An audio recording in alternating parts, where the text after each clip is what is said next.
हमारा पूरा टॉपिक हो गया है। लेकिन अब जो हम क्लास 10th की बात करें, जो क्लास 10th की आरबीएससी में जो राजस्थानी साहित्य टॉपिक दिया हुआ है, ये बहुत ही महत्वपूर्ण है आपके लिए। कम से कम इसे तो आपको पूरा याद करके ही जाना है। तो चलिए इसे भी पढ़ लेते हैं। इसमें भी वापस वही है दोस्तों कि राजस्थानी साहित्य को काल विभाजन किया गया। वीर गाथा काल पढ़ लिया, जो कि पहले ही हमने 1050 ईस्वी से 1450 ईस्वी। इस प्राचीन काल या वीर गाथा काल की महत्वपूर्ण रचना आपको याद रखनी है, रणमल चंद श्रीधर व्यास द्वारा रचित। इसके बाद जैन रचनाएं भी है उल्लेखनीय बहुत सारी, तो इसमें शॉर्ट में ही दिया गया है, तो यहाँ से प्रश्न भी आ सकता है, तो आपको याद जरूर रखना है। इसके बाद पूर्व मध्यकाल, जिसे भक्ति काल कहते हैं, 1450 ईस्वी से 1650 ईस्वी। इसकी प्रमुख रचनाएं है मीराबाई के पद, वेली किशन रुक्मणी पृथ्वीराज द्वारा रचित, राम रासो माधोदास दधिवाड़िया द्वारा रचित, हरिरस देवीयाण ईश्वरदास द्वारा, नाग दमन सायाजी झूला। ये बहुत महत्वपूर्ण है दोस्तों, इसमें से तो कुछ भी आपको छोड़ना नहीं, ये तो सब याद ही रहना चाहिए। चलिए आगे बात करते हैं। इसके बाद है उत्तर मध्यकाल, इसे श्रृंगार रीति एवं नीति परक काल भी कहते हैं।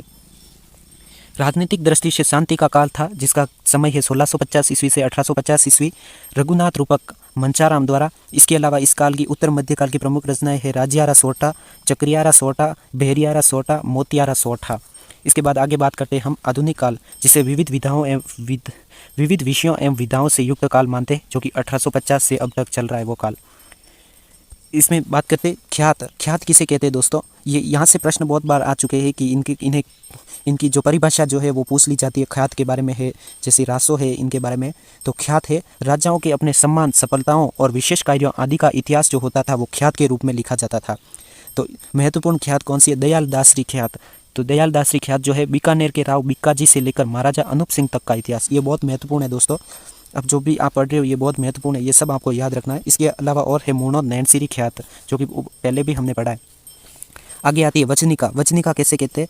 तुकांत गद्य एवं पद्य रचना होती है, उसे वचनिका कहते हैं। प्रमुख वचनिका है अचलदास खींचीरी वचनिका, जो कि शिवदास गार्डन द्वारा रचित है।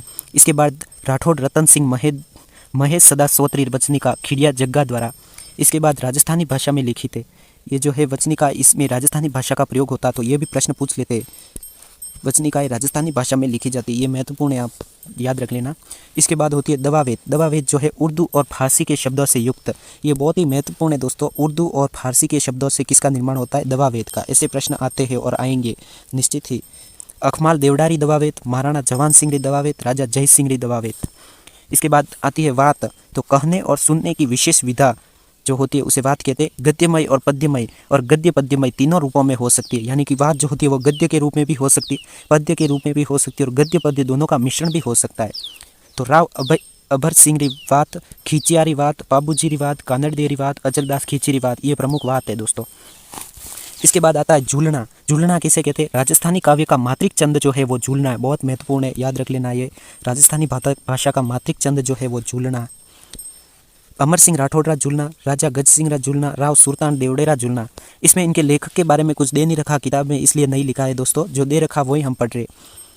आगे बात करते हैं पर्ची। तो संत महात्माओं का जीवन परिचय जो होता है वो पर्ची के रूप में होता है, यह पद्यबद्ध होता है। संत नामदेवरी पर्ची, कबीरी पर्ची, संत रैदासरी पर्ची, पिपारी पर्ची, दादूरी पर्ची, मीराबाईरी पर्ची, ये प्रमुख पर्चियाँ है। आगे बात करते हैं प्रकाश। तो प्रकाश किसे कहते हैं? तो प्रकाश जो है राज प्रकाश, जो कि किशोर द्वारा रचित है। प्रकाश में दोस्तों राजा महाराजाओं के उनके जीवन के जो महत्वपूर्ण कार्य होते हैं उन पर प्रकाश डाला जाता है, तो वो प्रकाश के रूप में होते। तो राज प्रकाश किशोरदास, महायश प्रकाश आशा मान सिंह, सूरज प्रकाश कविया कर्णिदान। यहाँ से एक प्रश्न निश्चित है, ये भी इंपॉर्टेंट है, याद रख लेना। अब है मर्स्या। मर्स्या किसे कहते हैं? मृत्यु पर शौक प्रकट करने हेतु मर्स्या लिखे जाते थे। राणे जगपतराम मर्स्या, जो कि मेवाड़ महाराणा जगत सिंह की मृत्यु पर रचित है। इसके बाद है रासो। रासो से बहुत बार प्रश्न दोस्तों आ चुका, राजस्थान की कई भर्तियों में यहाँ से प्रश्न आता है हर बार, तो ये महत्वपूर्ण है। तो रासो किसे कहते हैं? राजा की कीर्ति, विजय, युद्ध, वीरता आदि का विस्तृत वर्णन हो उसे रासो कहते हैं। जिसका विस्तृत वर्णन हो, ये शब्द याद रखना है आपको, जहाँ पे कीर्ति, विजय, युद्ध, वीरता इनका विस्तृत वर्णन हो तो उसे रासो कहते हैं। पृथ्वीराज रासो, जो कि चंद्र बरदई द्वारा रचित है। इसके बाद रतन रासो, जो कुंभकर्ण द्वारा रचित है। इसके बाद बिसलदेव रासो, नरपति नाल, सगत रासो, गिरधर आसिया, कुमार रासो, दलपत विजय, रतन रासो, कुंभकर्ण और हमीर रासो, जोधराज। ये तो बहुत ही महत्वपूर्ण है, ये यहाँ से तो आपको याद ही रखना, पूरा इंपॉर्टेंट है ये पूरा। आगे बात करते हैं विगत की। तो विगत किसे कहते हैं? किसी विषय का विस्तृत विवरण हो तो उसे विगत कहते हैं। मारवाड़ परगनारी विगत मूनोत नैनसी ने लिखी है।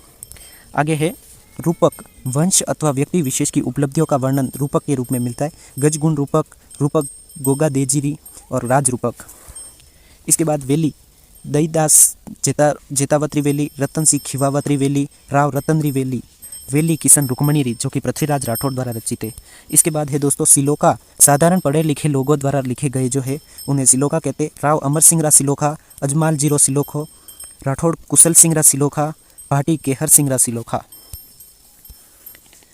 अब हम कुछ आधुनिक राजस्थानी साहित्य की बात कर लेते हैं, जो कि आधुनिक राजस्थानी साहित्य में प्रमुख रचनाएं कौन सी। कवि उमरदान की कविताओं में संवत 1956 के अकाल से दुखी जनता का चित्रण मिलता है।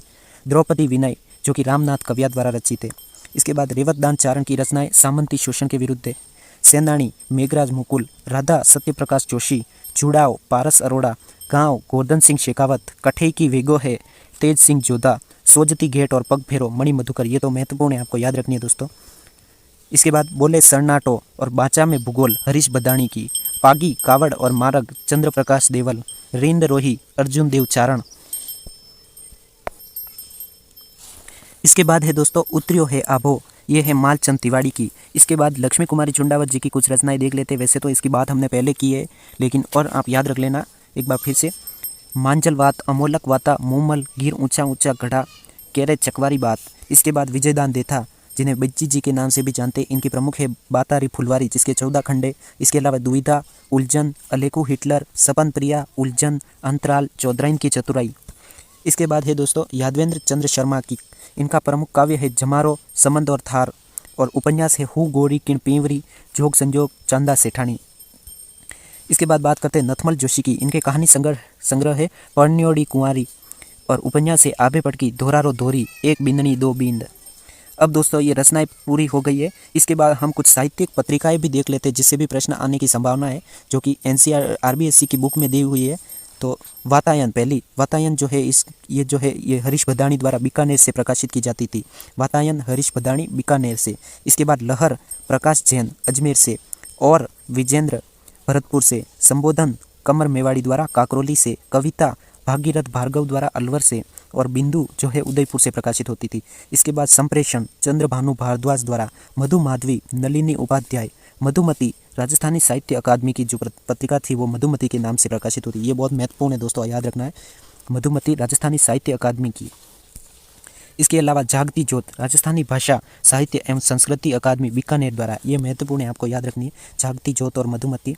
इसके बाद हरावल जो कि सत्यप्रकाश जोशी द्वारा, और ओल्यू किशोर कल्पनाकांत, और मरुवाणी चंद्र सिंह।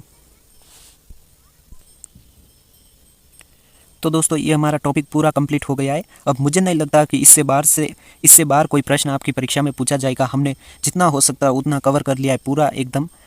तो वीडियो पसंद आई हो तो एक लाइक जरूर करें दोस्तों, और चैनल पर नए हो तो सब्सक्राइब जरूर करें।